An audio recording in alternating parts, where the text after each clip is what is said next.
Now Morgan is ready, and it'll be Evan Weekland to lead things off here for Albert Gallatin, the junior second baseman, batting .240 here on the season. You're right, Gary, a 55-minute rain delay, but we're getting underway. Laurel Highlands and Albert Gallatin, second game of a two-game series between two Fayette County rivals. And Morgan's first pitch here to Weekland is low and outside for ball one.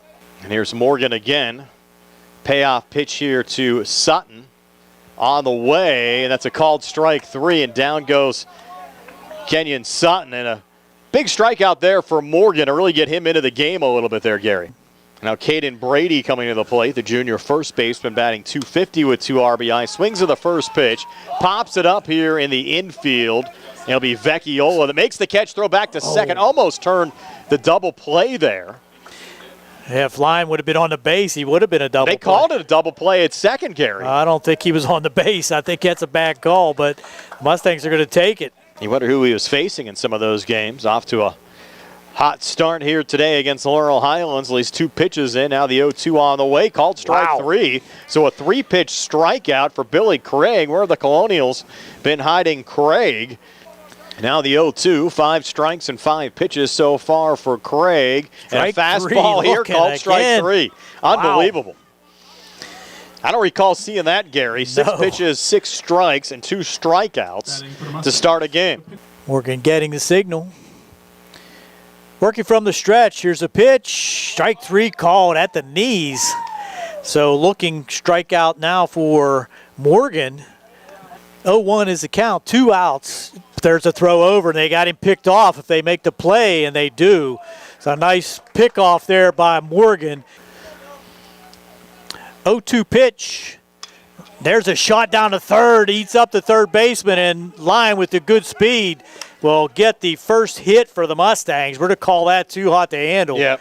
You would have seen a lot of olays on that one. That was a strike also by Craig. There's a ground ball to short.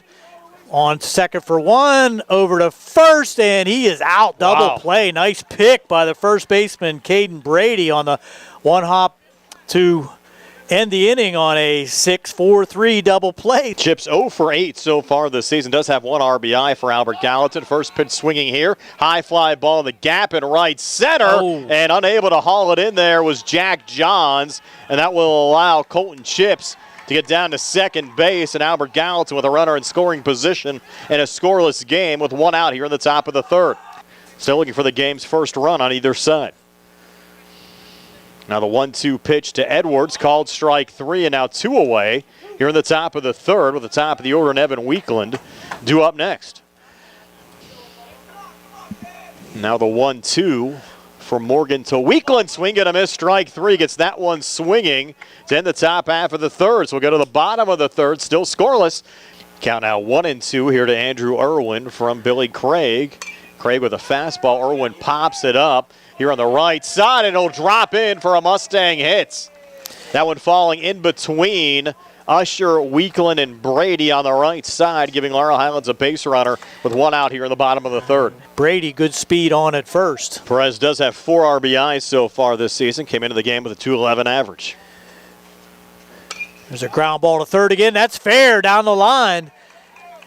Coming in to pick it up is Nick Crouch, but that was a shot down the line. No chance there for Irwin to grab that one. So back-to-back runners on now for Albert Gallatin. Morgan trying to work himself out of a jam here. 2-2 pitch. Strike three called at the knees. And that's a huge pitch for Morgan. Gets the strikeout looking for the second time. We said it earlier, wondered who he was facing earlier. Swing and a miss at strike three. So Crouch goes down for the second time on strikes. Third strikeout of the game for Craig. St. Crouch down twice, as you said, Gary, and then also struck out Aiden Milsom to start the game. Been snake bit, no doubt. He's hit the ball hard. A lot of atom balls. There's another shot down third. That's going to be a fair ball.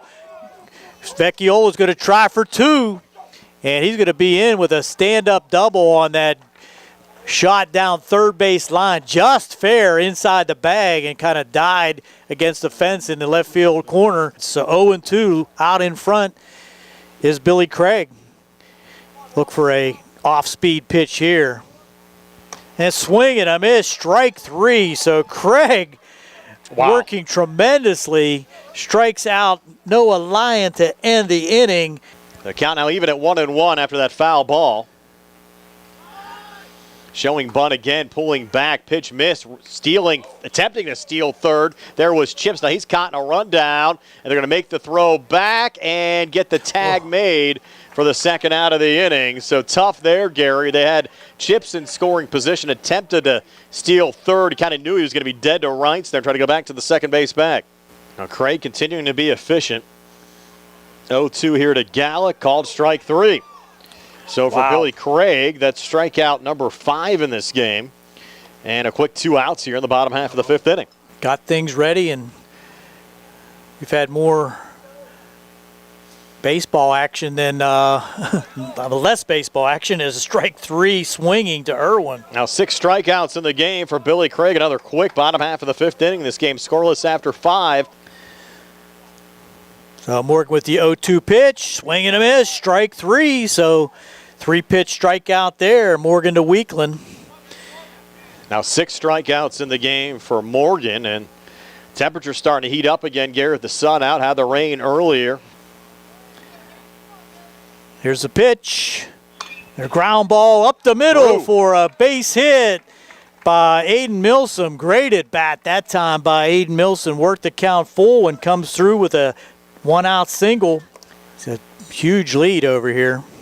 There he goes. That was in the dirt, and no chance that time for Lilly as the ball was in the dirt, and he couldn't scoop it to make any kind of a throw. So now in scoring position is Aiden Milsom.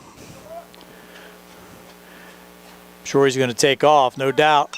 And there's a ground ball to first, and could be a play at home on in time, as scoring will be Aiden Milsom on the fielder's choice by Ramori Morgan.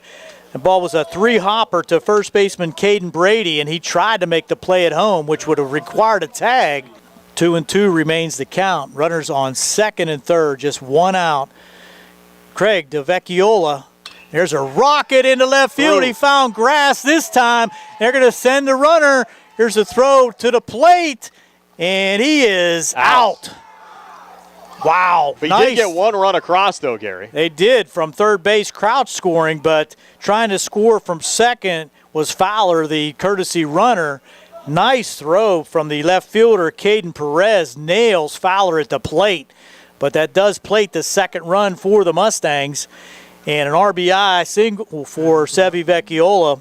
Moving down to the top of the 7th inning, we're down to our final 3 outs here for Albert Gallatin with skies darkening. And they're going to call the teams off the field with the lightning out in the horizon. Wow. That means at least a half-hour delay, Brian. Yeah, and that's definitely north of us, but they still saw it in the distance. Brian Morozak, Gary Frankhauser again here on our live stream. I think we're going to get a called game here, Gary.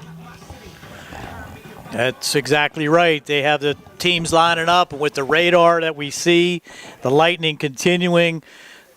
The umpires are taking no chance here, and it's going to be a complete game.